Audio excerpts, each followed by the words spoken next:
Well folks, this is 2 videos in one day about different things. If you've watched my little channel, you'll know I've been diverted by this diversion for probably about a couple of months, I think, 6 weeks or something.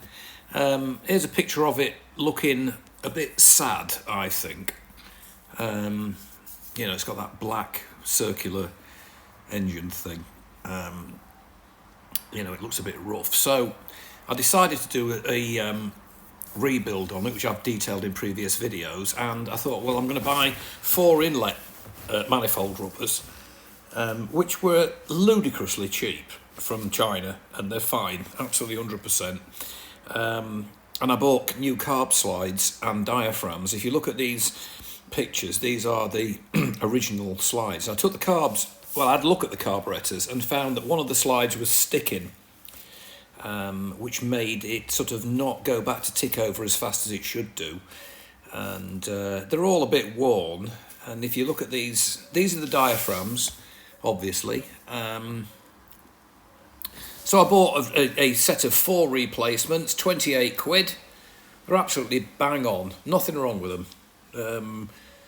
You know, and what I did do, I used the old main jet needles and clips and everything, as I'll detail in a video clip that's coming up in this video. But you can see there's a lot of wear on them. They are actually metal. They look like plastic, but they're not. They're actually metal. So I took the carburetor banks off and cleaned them, and that's them back on the bike this morning. I mean, they're kind of weird, I think, because they kind of point upwards. I wasn't expecting to see carbs pointing up, so the float bowls must be quite interesting, I think. But that's them cleaned off with a paintbrush, petrol, and I'll detail what I did in a video clip later on in this video. So there they are, looking a bit better. They've got the new slides in there. With the old needles, my logic is that the Mikuni needles are probably better than the replacements, possibly, or, you know, more accurate, I don't know. But you'll hear me rambling in the video clip that's in this video. Bit of a, yeah, kind of a bit of a nightmare, really. Now this was a little thing I did. That's mounting the Delkovich cans on rubber grommet things, because a previous owner had attached them to the foot peg hangers, and I noticed there's a lot of vibration through my feet because the engine's isolated with rubber mounting bolts and stuff, but the Delkovich cans were like hard attached to the footrests, and I could feel it, you know, a lot of vibes through it. So I got those off eBay for, I think, £3.50 each. I think they're for Mini, the car, the original Mini, actually. They've got UNF threads on them, so thank heavens they came with nuts. And they make a terrific difference. I mean, amazing. I couldn't believe it, actually. Of course, the standard cans have got rubber mounts, you know, for a reason. So that cured that one. This is an update on the steel wheels. I did a video, or included it in a video recently, using acrylic steel wheels. You know, it's a product, cheapo aerosol for £7.50 that you spray on your wheels. And I did the headers, and it just doesn't come off. It just stays silver. But anyway, here's the video clip. Okay, so I've done the carb slide and diaphragm replacement. I've not done the carburetor bowls. I do have the rebuild kits, actually. I'll show you one, or several. I've got the carb rebuild kits here. Now, much as I would like to have done a full carb strip on a 29-year-old bike, it's 40,000 miles on the clock. The crosshead screws, there's 4 of them per float bowl, and they looked to be immensely difficult to remove. And that's using the correct Phillips, you know, crosshead screwdriver.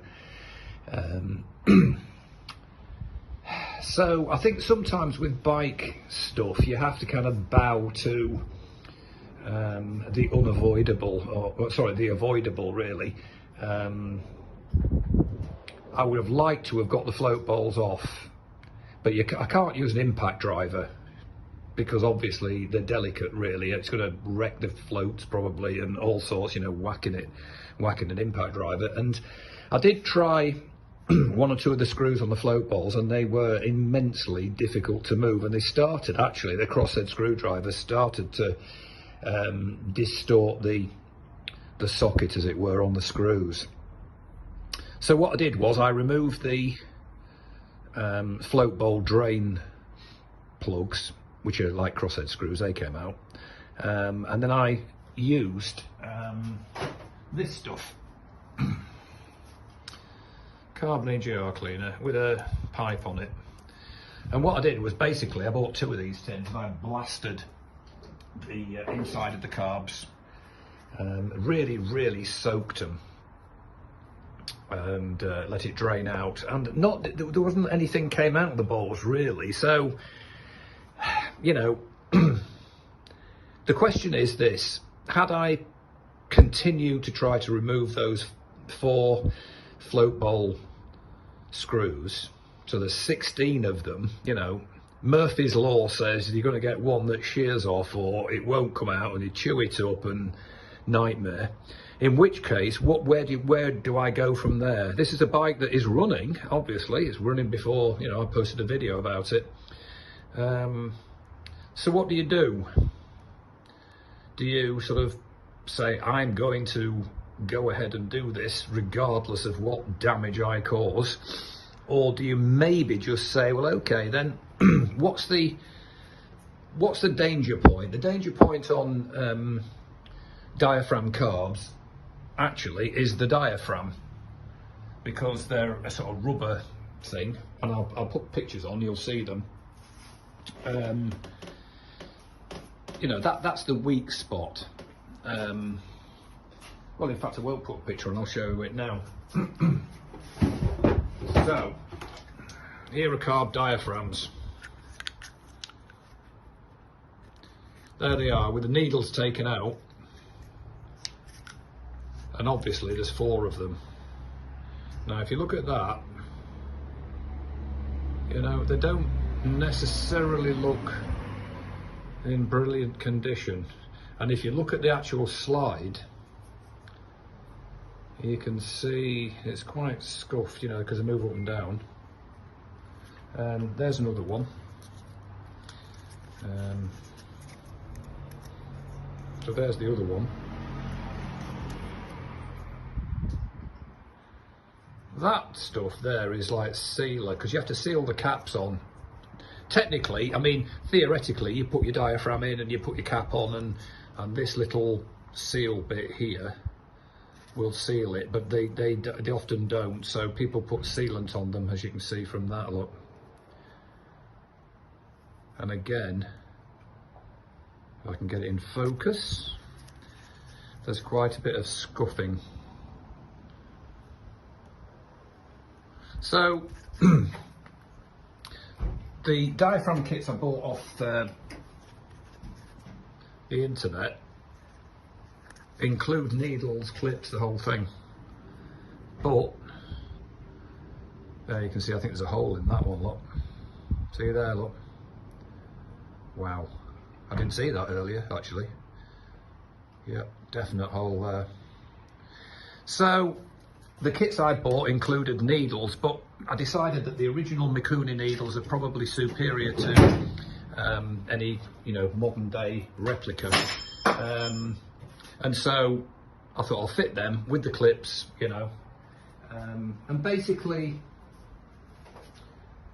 keep the carbs as original as possible without the diaphragms and the slides, you know. And I checked the diaphragms and slides on the new ones, which were available for 28 quid for 4. So if you look on eBay, some people, rip-off places, are selling them at 78 quid each.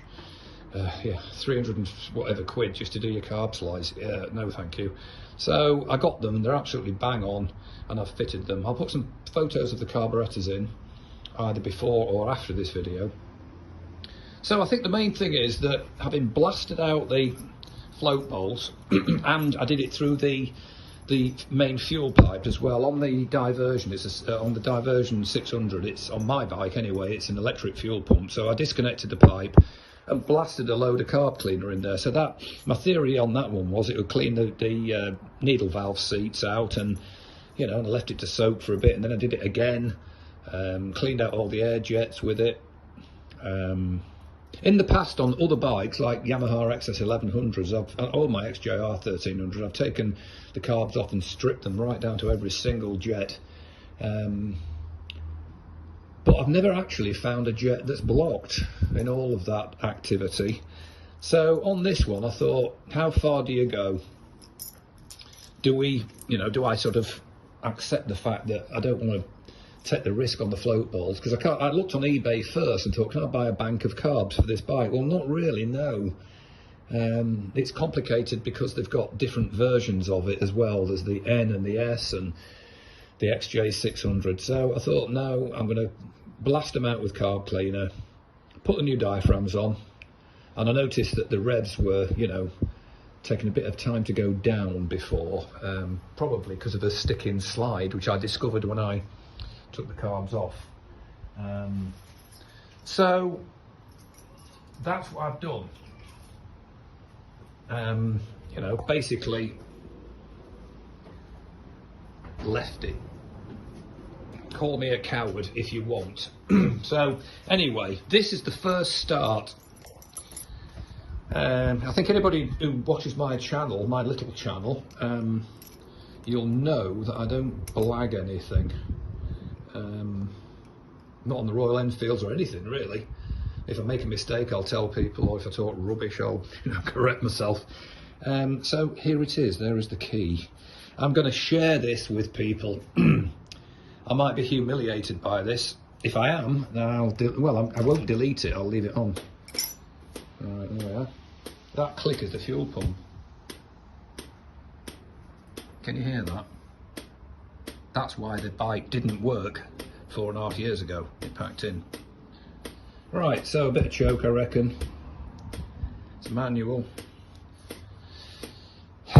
What do you reckon? Here we go. You know what? I don't think I dare do it. I'm going on holiday to Turkey on Wednesday, on the 3rd of September, everybody, with my mate. So I'll not be dispatching cables kits for 7 days, but I don't know if I should try and start this bike, because if it won't run, I might be cheesed off for 7 days, even in Turkey at 35 degrees, whatever it is. I'll do it. Here we go.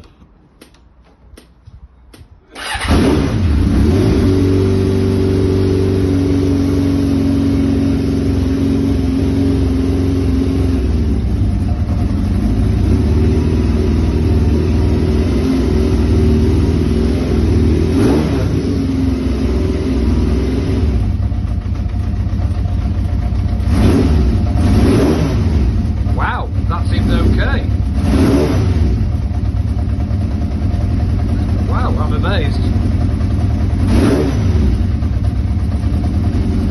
What do you reckon? The revs are dropping faster than before because I don't think there's a stick-in slide anymore.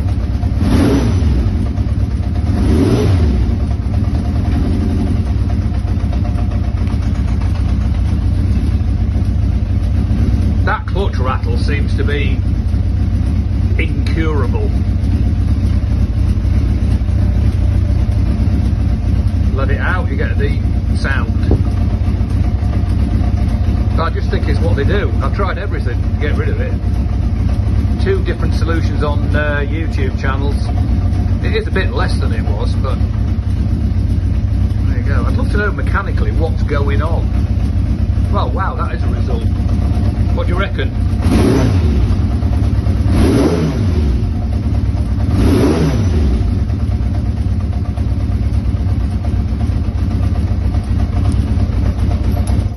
Right, let's try it again then. It's warmed up slightly. So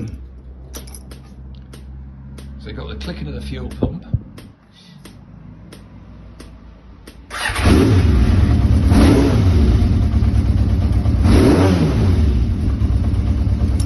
Wow, well, I would say that's a result. A good friend of mine said to me that I don't have any faith in myself. And he's right. I've had 2 sleepless nights over these carburetors. It's a balance, isn't it? You know, it's a 29-year-old bike. Do you do the stuff in advance before it fails, or do you try and do it and cause problems and think, oh, why did I even bother? You know, the bike was running, I could have left it. I've been through all that sort of, I think the Germans call it Sturm und Drang, you know, like anxiety, and, you know, I've had 2 sleepless nights over it. Thinking, you know, should I have done it in the first place? I could have left it, the bike was running. It was running okay, but certainly a bit slow for the revs to drop back to tick over. And there was a sticking slide, so yeah, I've had a couple of sleepless nights over it, to be honest, dreaming about carburetors. I'll do it one more time.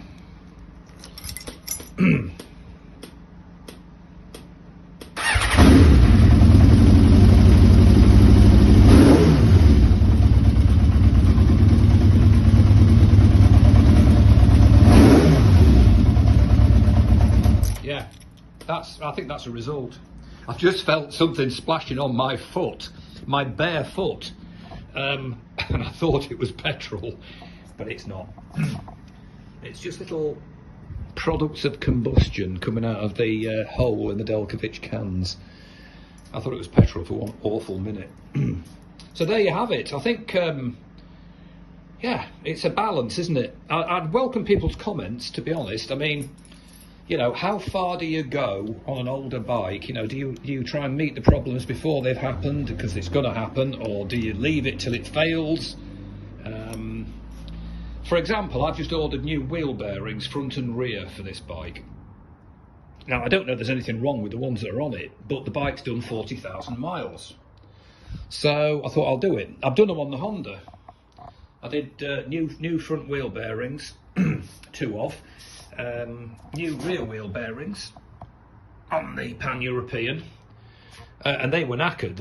One of the 2 bearings at the back of the bike, the back wheel, was absolutely knackered, so that was a good thing to do. I didn't know it was until I took it off, but it was definitely damaged, actually. So on this bike, on the Diversion, you've got 3 rear wheel bearings. You've got 2 in the actual wheel, and I believe that you've got a 3rd in the sprocket carrier. You know, so they're on eBay, so I'm going to do them as a preventative measure. I'd welcome your thoughts, actually. Have I been a chicken, really, and not taken those float bowls off? You know, should I have done it and put new... the kits I bought, the Carb rebuild kits, have got all the O-rings and gaskets and, you know, a new float needle.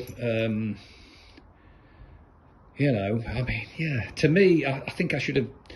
I'd like to have done all of it, you know, strip them completely like I've done on loads of bikes in the past. But with this, I just got the impression it was going to be a nightmare, and it certainly felt like it. So this is the result with just the new slides, obviously, new diaphragms, and blasting everything in sight with carb cleaner for 2 days, and not sleeping.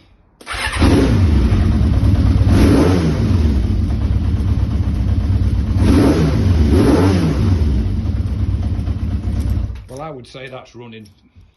I'll put a few pictures on after this video of the carbs and that, and I'd welcome your comments. And if anybody's got a solution, you know, kind of workaround or a solution to, you know, what do you do when you've got 4 float bowls on a 30-year-old bike with crosshead screws made out of fairly soft metal in those days? They weren't, you know, they used to round off really easily on crankcases and all sorts. It's not like the stainless Allen bolts or anything really nice to remove. How far do you go? You know, if I pursued it and rounded off those crossheads, then what? You know. Anyway, maybe I've been a chicken. I don't know. Tell me, and I will post again soon. Bye for now. So there you have it, folks. The the saga. There's the bike, latest iteration. Looking, I think, vastly better than when I first got it. And I can't believe those silver pipes. The paint does not come off. Steel wheels. It doesn't come off at all. I've tried scraping it off, it won't come off. And it's staying silver. So there you have it. Sorry if I've gone on a bit. But I hope maybe one or two people might find it interesting. So I'm in Turkey for a week from the 3rd of September to the 10th. Going away with my mate, who's in this video actually, sitting on my Interceptor. A bit of a lad's holiday. So I won't be sending cables out until I get back. But by all means contact me. My email address is in the video description if you're interested in relocating your rectifier, and I can certainly sort it out when I get back. So in the meantime, take care everybody, and I welcome your comments. Bye for now.